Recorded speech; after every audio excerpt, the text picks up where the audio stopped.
എല്ലാവർക്കും പ്രശാന്തി astro research YouTube ചാനലിൻ്റെ പ്രഥമ വീഡിയോയിലേക്ക് സ്വാഗതം. പ്രശാന്തി ആസ്ട്രോ റിസർച്ച് യൂട്യൂബ് ചാനലിൽ ജ്യോതിഷ സംബന്ധിയായിട്ടുള്ള വിഷയങ്ങൾ, ഗവേഷണാത്മകമായിട്ടുള്ള വിഷയങ്ങൾ, ന്യൂമറോളജി ആയിട്ട് ബന്ധപ്പെട്ട വിഷയങ്ങൾ, അതുപോലെ തന്നെ ആത്മീയമായിട്ടുള്ള വിഷയങ്ങളൊക്കെ സ്പിരിച്വൽ ആയിട്ടുള്ള വിഷയങ്ങളൊക്കെ സംസാരിക്കുന്നുണ്ട്. ആദ്യമായിട്ട് നമ്മൾ ജ്യോതിഷത്തിൻ്റെ ഒരു ഏറ്റവും പ്രധാനപ്പെട്ട ഒരു കാര്യത്തിൽ തന്നെ ആദ്യത്തെ വീഡിയോ ആരംഭിക്കാം. ഏറ്റവും പ്രാധാന്യം അർഹിക്കുന്ന ഒന്നാണ് ഗുരു, അല്ലെങ്കിൽ ബൃഹസ്പതി, ദേവഗുരുവായിട്ടുള്ള ബൃഹസ്പതി, വ്യാഴം, സർവേശ്വരകാരൻ എന്നറിയപ്പെടുന്ന വ്യാഴത്തെ പറ്റിയിട്ട് പറഞ്ഞുകൊണ്ട് നമുക്ക് ഈ ചാനൽ ആരംഭിക്കാം. ഗ്രഹനിലയിൽ ഗുരു എന്നും ബൃഹസ്പതി എന്നൊക്കെയാണ് വ്യാഴത്തെ പറയുന്നത്. ഗു എന്ന അക്ഷരം കൊണ്ടാണ് ഗ്രഹനിലയിൽ വ്യാഴത്തെ കുറിക്കുന്നത്. എല്ലാ ഈശ്വരന്മാരുടെയും കാരകത്വം ഉള്ളതുകൊണ്ട് അതിന് സർവേശ്വര കാരകൻ എന്നാണ് പറയുന്നത്. വ്യാഴം പ്രസാദിച്ചാൽ എല്ലാം പ്രസാദിച്ചു, വ്യാഴം മറഞ്ഞാൽ എല്ലാം മറഞ്ഞു. വ്യാഴം പിഴച്ച കാലങ്ങളിൽ എന്ത് കാലക്കേടുകളും സംഭവിക്കും. വ്യാഴം നല്ല പൊസിഷനിൽ നിൽക്കുമ്പോൾ അങ്ങനെ ഒന്നും സംഭവിക്കില്ല എന്ന് നമുക്ക് നമ്മുടെ നിത്യവൃത്തി കഴിഞ്ഞു പോകും, നമ്മൾ കാര്യങ്ങൾ നടന്നു പോകുന്ന അർത്ഥം വ്യാഴം പ്രസാദിപ്പിക്കുന്ന കാലഘട്ടങ്ങളിൽ. വ്യാഴത്തിൻ്റെ ക്ഷേത്രങ്ങൾ സ്വക്ഷേത്രവും മൂലക്ഷേത്രവും ആയിട്ടുള്ള ക്ഷേത്രങ്ങളിലൊന്നാണ് ധനു. അതുപോലെ തന്നെ മറ്റൊരു സ്വക്ഷേത്രമാണ് മീനം. പിന്നെ വ്യാഴത്തിൻ്റെ ഉച്ചക്ഷേത്രം ആയിട്ട് വരുന്നത് ചന്ദ്രൻ്റെ രാശിയായ കർക്കിടകമാണ് ഉച്ചക്ഷേത്രത്തിൽ വരുന്നത്. വ്യാഴത്തിൻ്റെ ദൃഷ്ടി വരുന്നത് ഏതൊരു ഗ്രഹത്തിനെയും പോലെ തന്നെ 7ാം ഭാവത്തിലേക്ക് പൂർണ്ണ ദൃഷ്ടിയും 5, 9 ഭാവങ്ങളിലേക്ക് വിശേഷാൽ ദൃഷ്ടിയാണ് വ്യാഴത്തിനുള്ളത്. വ്യാഴത്തിൻ്റെ ദൃഷ്ടിയോഗങ്ങളൊക്കെ ഏതൊരു ദോഷത്തിനും പരിഹാരമാണ്. ലക്ഷം ദോഷം ഗുരുഹന്തി, ഗുളികനോടൊത്ത് ചേർന്ന് നിൽക്കുമ്പോൾ ഗുരുവിനെ ദൃഷ്ടി ചെയ്യുമ്പോഴൊക്കെ അതിൻ്റെ ദോഷവും കുറയുന്നു എന്നാണ് വിശ്വാസം.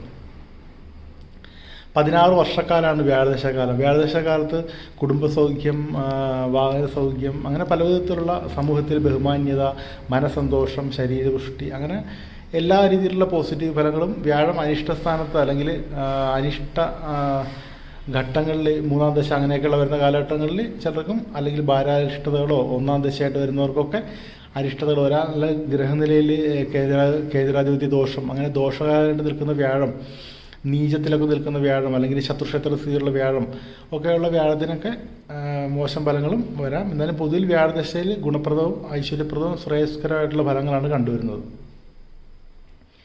പുണർദം, വിശാഖം, പൂരുരുട്ടാതി എന്നീ നക്ഷത്രങ്ങൾ വ്യാഴദശയിലാണ് ജനിക്കുന്നത്. ഇവർ ജനിക്കുന്ന സമയം അനുസരിച്ചിട്ട് 16 വർഷത്തിൽ എത്രത്തോളം ഇഷ്ടദശ കിട്ടുന്നോ അത്രത്തോളം വ്യാഴദശ അവർക്ക് കിട്ടും. അവരുടെ ജന്മം തന്നെ വ്യാഴദശയുടെ ദശാനാഥൻ വ്യാഴമാണ്. വ്യാഴം പഞ്ചമഹാപുരുഷ യോഗങ്ങളിലൊന്നായ ഹംസയോഗം വ്യാഴമാണ് ഫോം ചെയ്യുന്നത്. അതായത് ലഗ്നാല് കേന്ദ്രസ്ഥാനങ്ങളിൽ വ്യാഴം വരിക, ആ സ്ഥാനം വ്യാഴത്തിൻ്റെ സ്വക്ഷേത്രമോ ഉച്ചക്ഷേത്രമോ മൂലക്ഷേത്രമോ ആയിരിക്കുക. എങ്ങനെ വരുന്ന സമയത്താണ് ഹംസം എന്നൊരു യോഗം ഫോം ചെയ്യുന്നത്. പഞ്ചമഹാപുരുഷ യോഗങ്ങളിൽ ഓരോ യോഗങ്ങൾക്കും ഓരോ ഗ്രഹങ്ങളും ഓരോ ആസ്പെക്ട്സാണ്. ശനി ഒരു അതോറിറ്റിയുടെ ഒരു ആസ്പെക്റ്റാണ് കൈകാര്യം ചെയ്യുന്നതെങ്കിൽ, ശനി നിൽക്കുന്ന ആൾക്ക് പഞ്ചമഹാപുരുഷ യോഗങ്ങളെ ശശം എന്ന യോഗം വരുമ്പോൾ അയാൾ പോലീസിലോ ഉയർന്ന അതുപോലുള്ള ഫോഴ്സുകളിലോ ഉയർന്ന പദവികൾ വഹിക്കുന്ന ആളായിട്ട് മാറുന്നു. ചൊവ്വയാണ് വരുന്നതെങ്കിൽ സാഹസിക പ്രവർത്തകങ്ങളെ പോലുള്ള കാരാഗ്രഹങ്ങൾ പോലീസിലോ അങ്ങനെ IPS അങ്ങനെയുള്ള രംഗങ്ങളിലൊക്കെ ശോഭിക്കുന്ന രുചകയോഗം ഫോം ചെയ്യുന്നു. ബുധനാണ് പഞ്ചമഹാപുരുഷ യോഗങ്ങളിലൊന്ന് ഭദ്രം എന്ന യോഗം വരുമെങ്കിൽ അത് അവർക്ക് വിദ്യാപരമായി നല്ല പൊസിഷനിൽ അവരെടുക്കുന്ന വിദ്യാഭ്യാസത്തിന് ഉയർന്ന തലം, PhD പോലുള്ള തലങ്ങളിലെത്താൻ ആ യോഗം സഹായിക്കുന്നു. അതുപോലെ ശുക്രനാണെങ്കിൽ മാളവ്യം എന്നൊരു ഹംസ യോഗമാണ് ഫോം ചെയ്യുന്നത്. അതിന് അവരുടെ ഒരു ലക്ഷൂറിയസ് ആയിട്ടുള്ള, അല്ലെങ്കിൽ ശുക്രൻ്റെ കാലഘട്ടങ്ങളുള്ള വിഷയങ്ങളിലൊക്കെ ഒരു വാഹനം, വസ്ത്രങ്ങൾ, പട്ടുവസ്ത്രങ്ങൾ, രത്നങ്ങൾ, അതിലൊക്കെ നല്ല ഭാര്യ, അതിലൊക്കെ നല്ല അനുഭവങ്ങൾ ഉണ്ടാകുന്നതാണ് ആ യോഗം. എന്നതുപോലെ തന്നെ വ്യാഴം ജ്ഞാനകാരകനാണ്. അപ്പോൾ ഈ ഹംസം എന്ന യോഗത്തിൽ ജനിക്കുന്ന വ്യക്തി നല്ല ജ്ഞാനിയായിരിക്കും. ഹംസം എന്ന വാക്കിനെ സൂചിപ്പിക്കുന്ന പോലെ തന്നെ സ്വരമാധുര്യം, ഹംസത്തിന് അരയന്നത്തിൽ പോലുള്ള ശബ്ദം, തുടുത്ത കവിളുകൾ, ചുവന്ന പാദങ്ങൾ, നഖങ്ങൾ, രക്തവർണ്ണമുള്ള കണ്ണ്, അങ്ങനെയൊക്കെയുള്ള ഒരു മുഖശ്രീ, എടുത്തു പറയത്തക്ക ഒരു മുഖശ്രീയൊക്കെയാണ് ഹംസയോഗത്തിൽ ജനിച്ച ആൾക്കാരുടെ ശാരീരിക പ്രത്യേകതകൾ. ഇവർക്ക് 80 വയസ്സിനും 90 വയസ്സിനടുത്ത് ആയുസ്സും, പിന്നെ അങ്ങനെ വ്യാഴത്തിൻ്റെ പറഞ്ഞിട്ടുള്ള എല്ലാ രീതിയിലുള്ള സുഖാനുഭവങ്ങളൊക്കെ പറയുന്നുണ്ട്. നല്ല ജ്ഞാനമൊക്കെ ഈ യോഗത്തിൽ പറയുന്നുണ്ട്. എന്നാലും ശത്രുക്ഷേത്ര സ്ഥിതി, അതുപോലെ തന്നെ പാപമതി സ്ഥിതി, അങ്ങനെ നീചാവസ്ഥ, അങ്ങനെയൊക്കെയുള്ള കാര്യങ്ങളൊക്കെ ഇതിനെ ആസ്പെക്റ്റ് ചെയ്തിട്ടാണ് ഇതിന് പൂർണ്ണമായിട്ടുള്ള ഫലം ഈ യോഗത്തിന് പറയുന്നത്. എന്നാലും വളരെ വിശേഷപ്പെട്ട ഒരു യോഗം തന്നെയാണ് ഹംസയോഗം എന്ന് പറയുന്നത്. അതുപോലെ തന്നെ പ്രധാനപ്പെട്ട ഒരു യോഗമായ കേസരി യോഗം, ചന്ദ്രൻ്റെ കേന്ദ്രത്തിൽ വ്യാഴം വരിക എന്നുള്ള ഒരു ബുദ്ധിപരമായ ഒരു യോഗമാണ്. അതായത് മനസ്സാകുന്ന ആനയുടെ അത്രയും വലിപ്പമില്ലാത്ത ഒരു സിംഹം തോൽപ്പിക്കുന്നത് പോലെ തന്നെ മനസ്സാകുന്ന ആനയെ സിംഹമാകുന്ന ബുദ്ധി തോൽപ്പിക്കുന്ന വ്യക്തികളാണ് ഈ പറഞ്ഞ കേസരി യോഗമുള്ളവർ. അതായത് എന്തും ബുദ്ധി കൊണ്ട് തീരുമാനിച്ച് ഉറയ്ക്കാൻ നല്ല ബുദ്ധിപരമായ വൈഭവമുള്ളവർക്കാണ് ഈ കേസരി യോഗം ഉള്ളത്.